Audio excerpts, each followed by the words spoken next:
Bonjour et bienvenue à une nouvelle vidéo sur un Canada uni. Aujourd'hui, je porte ma petite fleur rouge et c'est la première fois de ma vie que j'en achète une. Ça m'a coûté 5 piastres. C'est pas une grosse affaire. Dans le passé, j'avais toujours comme ignoré ça. Je m'étais jamais vraiment posé de questions là-dessus. Et c'était la même chose pour la politique. La politique, je la suivais pas. Je me disais, la politique, tous les politiciens sont pareils, ils sont là pour se remplir les poches, ils vont pas nous aider, peu importe c'est qui est au pouvoir, ça changera pas. Mais depuis que Trump a été élu aux États-Unis et que j'ai vu qu'est-ce que cette indifférence peut coûter, parce qu'il y a quand même 100 millions d'Américains qui n'ont pas voté. S'ils avaient voté, peut-être que ce serait très différent. J'écoute la politique avec beaucoup plus d'attention. Je suis qu'est-ce qui se passe en politique américaine et canadienne avec beaucoup plus d'attention. J'ai voté aux élections du printemps pour la première fois de ma vie et je suis honteux de le dire, mais je l'avoue parce que avant la politique, ça m'attirait pas, ça m'affectait pas, je m'en foutais en quelque sorte. Mais maintenant, avec la situation qu'on a au Canada, avec tous les défis qui nous font face, je crois que c'est très important de se tenir au courant, de savoir qu'est-ce qui se passe en politique et de s'impliquer. Et c'est ce que je fais en faisant ces vidéos, en parlant à mes concitoyens québécois surtout. Il y a beaucoup de créateurs anglophones au Canada qui font ce travail-là, mais il n'y en a pas beaucoup au Québec. Et c'est pour ça que je suis ici. La vidéo que j'enregistre présentement sera sur ma chaîne YouTube, bien entendu, pour un Canada uni, mais je vais aussi le publier sur Facebook. Et c'est une vidéo très important, très important. Comme moi, vous avez sûrement vu au cours des derniers mois toutes les nouvelles décourageantes à propos des tarifs sur l'industrie de l'aluminium, de l'acier, du bois d'œuvre, etc. Et vous avez sûrement entendu parler des efforts de nos gouvernements pour essayer de solutionner ces problèmes-là et d'étendre notre pouvoir d'exportation ailleurs dans le monde. Et peut-être que vous vous dites, ben moi, en tant que citoyen ordinaire, il n'y a pas grand-chose que je peux faire. Je vais laisser les politiciens s'occuper de tout ça. Eh bien, on va parler de cela aujourd'hui. Mais il y a une industrie qui est particulièrement vulnérable au Canada et c'est l'industrie automobile. Parce que notre industrie automobile, on ne peut pas pivoter, on ne peut pas vendre les chars qu'on fabrique au Canada ailleurs qu'aux États-Unis. L'industrie automobile nord-américaine en général, Canada et États-Unis, est incroyablement complexe. Elle est interconnectée. Pratiquement tous les véhicules qui sont fabriqués au Canada sont exportés aux États-Unis. On n'exporte rien ailleurs. Et pour vous expliquer c'est quoi le pouvoir et pourquoi cette industrie automobile est si vulnérable, eh bien, voyons voir pourquoi Donald Trump et ses clowns à la Maison-Blanche essaient de détruire l'industrie automobile canadienne. Ils ont mis des tarifs de 25 jusqu'à maintenant sur tout ce qui est véhicules ou pièces automobiles importées du Canada vers les États-Unis. Je vais vous montrer un tableau ici. C'est un tableau qui illustre pour 2024 la valeur de véhicules exportés versus importés dans plusieurs pays dans le monde en milliards de dollars américains. On voit tout de suite que les premières quatre positions, c'est l'Allemagne, la Chine, le Mexique et le Japon. On va laisser de côté le Mexique pour l'instant parce que c'est une autre histoire, mais on va regarder les autres exemples. Alors prenez le Japon par exemple, qui va exporter en 2024 151 milliards de dollars américains en automobile partout dans le monde. Ils vont seulement importer 23 milliards. Donc ça leur donne un profit de 128 milliards de dollars américains. Même chose pour l'Allemagne, même chose pour la Chine. La Chine a un marché dans toute l'Asie Et l'Allemagne a un marché international, bien entendu, BMW, Mercedes et surtout Volkswagen. Mais regardons maintenant les États-Unis. Alors, les États-Unis, à la 6e position, ils exportent 144 milliards de dollars en véhicules automobiles. Ils importent 391 milliards. C'est une énorme différence. Ça veut dire qu'il y a un déficit de 247 milliards de dollars. Alors pourquoi est-ce que le gouvernement américain a décidé de détruire l'industrie automobile canadienne? Eh bien, allez voir la rangée du Canada en 10e position. Le Canada exporte 58 milliards de dollars de voitures en dollars américains en 2024, en fait. Et presque toutes ces exportations-là ont été faites aux États-Unis. Et le Canada a importé 90 milliards de dollars. Donc, le Canada aussi a un déficit de 32 milliards de dollars. Les États-Unis, eux, ils veulent que le 58 milliards d'exportations canadiennes, qui va pratiquement tout aux États-Unis, soit éliminé. C'est une cible facile pour les Américains parce que notre industrie automobile ne peut pas pivoter. Ils veulent prendre ces 58 milliards de dollars-là et le mettre dans leur déficit pour que leur déficit s'améliore. Ils veulent détruire notre économie automobile pour améliorer leur économie automobile.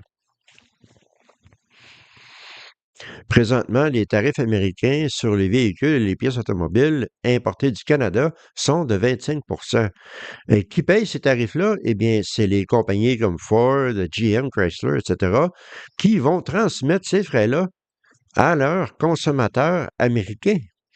Donc, qu'est-ce que cela fait? Ça fait que les compagnies américaines comme Stellantis ou Chrysler, si vous préférez, ont fermé des usines au Canada et nous ont donné un coup de pied dans les couilles pour déménager aux États-Unis. Et GM ont fait la même chose. Ils ont fermé une usine au Canada pour retourner aux États-Unis. Parce que ça coûtait trop cher de vendre les véhicules fabriqués au Canada aux consommateurs américains. Et on ne va même pas parler de l'accord de libre-échange qui avait été négocié avec Trump lors de son premier séjour à la Maison-Blanche.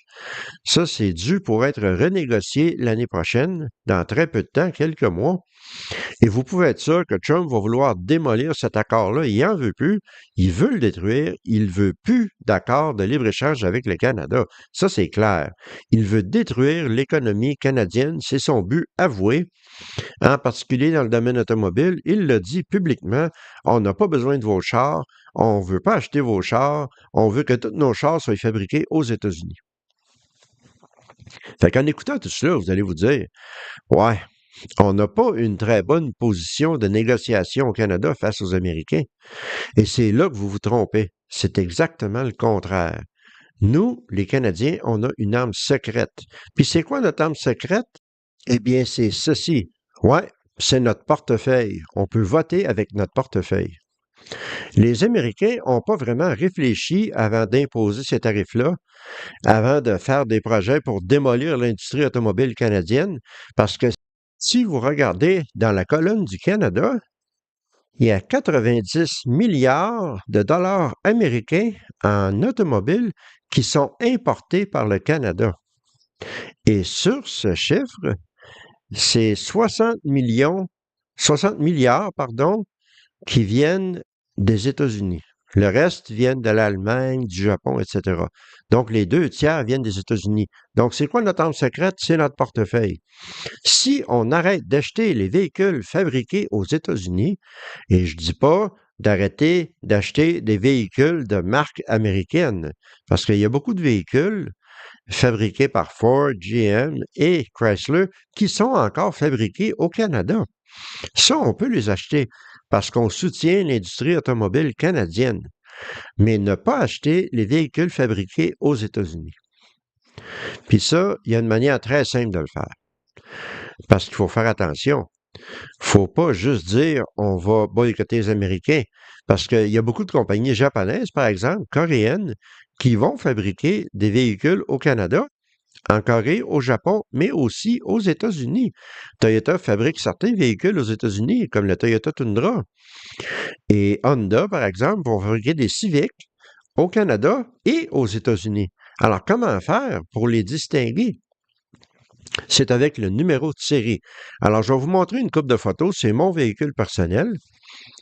Et, le numéro de série d'un véhicule, vous pouvez le trouver sur le pare-brise, en bas du pare-brise, complètement à gauche, au côté conducteur, juste au ras du capot. Vous pouvez le trouver là. Ou dans la porte du conducteur, comme dans la deuxième photo. Ces deux-là, c'est mon véhicule. Le tout premier chiffre ou la toute première lettre du numéro de série va vous indiquer où le véhicule a été fabriqué. Dans mon cas, c'est un 1. Ça veut dire qu'il a été fabriqué aux États-Unis. Là, vous allez dire, Paul, franchement, tu nous dis de boycotter les véhicules fabriqués aux États-Unis, puis tu en as un. Oui, c'est vrai, mais c'est parce que le mien, je l'ai acheté usagé. Alors ici, on parle de véhicules neufs. Je vais être clair là-dessus, là. Les véhicules usagés, ils ont déjà été achetés, ils ont déjà été payés quand ils étaient neufs.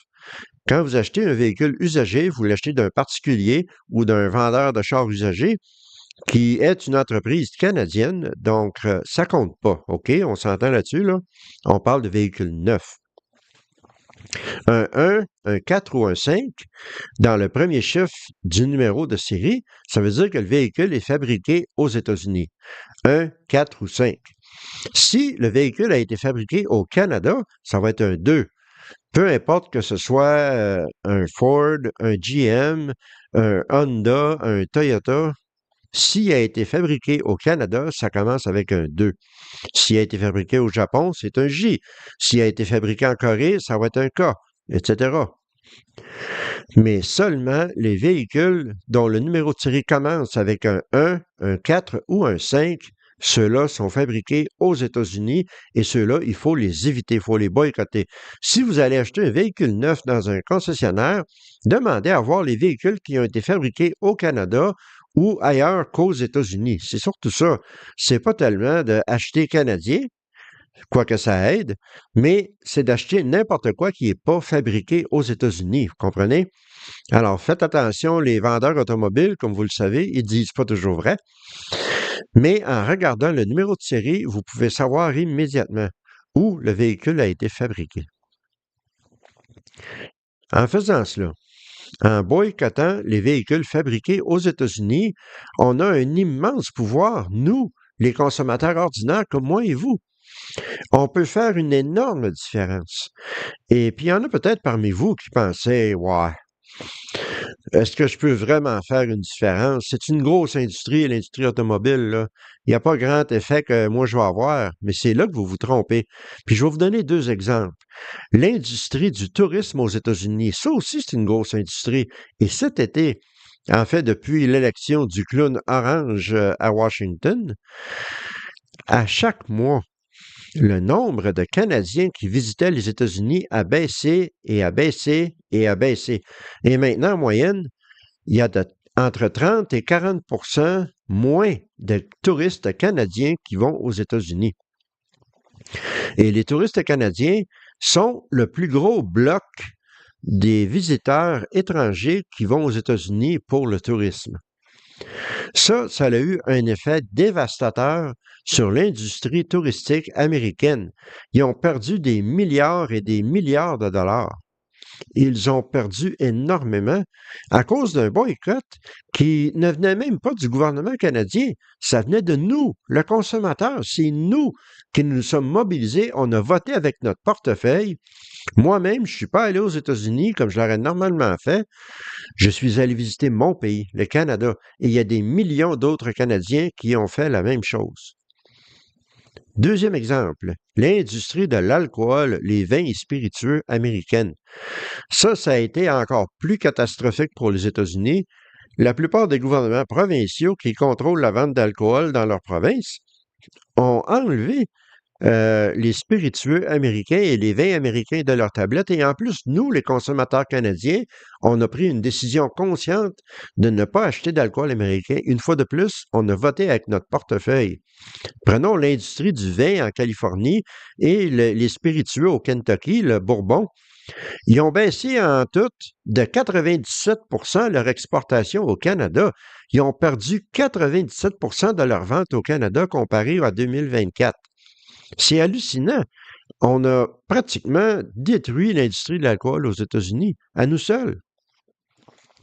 Puis tous ces boycotts-là, que ce soit le tourisme, l'alcool ou les voitures, ça a un effet secondaire extrêmement positif pour le Canada. Parce que si vous décidez consciemment d'acheter une voiture fabriquée au Canada ou n'importe où ailleurs qu'aux États-Unis, mais surtout au Canada, eh bien, les usines qui fabriquent encore des véhicules au Canada vont voir une hausse de leur production. Ils vont recevoir plus de commandes. Ils vont se faire dire, faut fabriquer plus de chars. Puis les compagnies qui fabriquent au Canada vont être obligées d'agrandir leurs usines, d'engager plus d'employés et même peut-être de commencer à fabriquer des modèles que nous, les Canadiens, on exige. C'est ce qui est arrivé avec l'industrie du tourisme et du vin et des alcools. Les régions vinicoles au Canada, comme en Okanagan, en Colombie-Britannique, dans les régions des Chutes Niagara en Ontario et en Nouvelle-Écosse, ont connu un boom incroyable cet été. Ils ont augmenté leur vente d'un pourcentage faramineux partout au Canada parce que les gens avaient arrêté d'acheter de l'alcool américain et préféraient se retourner vers les producteurs canadiens. Et on a découvert d'ailleurs que les alcools canadiens sont quand même très bons.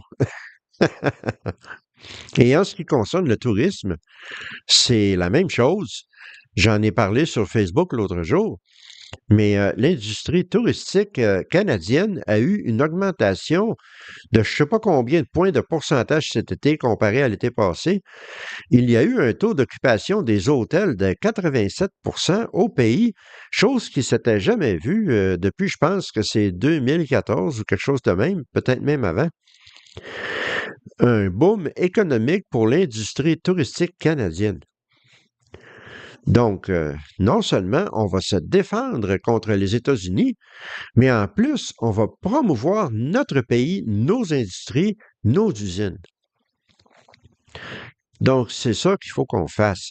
Il faut boycotter les véhicules fabriqués aux États-Unis. En gardant le numéro de série 1, 4 ou 5, ça veut dire fabriqués aux États-Unis. Et je répète, les véhicules usagés comptent pas là-dedans. C'est seulement les véhicules neufs dont on parle. Et c'est pas une question de boycotter la compagnie, c'est une question de boycotter l'endroit de fabrication. Donc, on peut parfaitement bien acheter des véhicules américains comme Ford, Chrysler ou GM qui sont fabriqués au Canada. Il y a plusieurs choix disponibles, mais je sais que dans certains cas, c'est pas évident, en particulier pour les gros pick-up. GM, présentement, fabrique le Silverado 1500 et le Heavy Duty, le HD avec le gros moteur diesel au Canada. Mais c'est les seuls. Dodge et Ford fabriquent leurs camionnettes, leurs pick-up aux États-Unis. Et dans certains cas, il y a beaucoup de compagnies de construction, etc., qui ont absolument besoin d'un gros camion et ne peuvent pas nécessairement acheter un GM pour une raison ou pour une autre, ou veulent pas acheter un GM. Donc, ils veulent acheter du Ford ou du Dodge. Et écoutez, ça se comprend. Je suis pas ici pour juger les gens, mais dans la majorité des cas, les gens ordinaires comme vous puis moi, là, on n'a pas besoin d'un gros truck, là. On veut acheter une caravane, on peut acheter un petit véhicule, une voiture. Il y a des CR-V qui sont fabriqués au Canada, des RAV4 qui sont fabriqués au Canada, des Civic qui sont fabriqués au Canada, toutes sortes d'autres véhicules américains qui sont fabriqués au Canada. On a le choix. C'est pas le choix qui manque.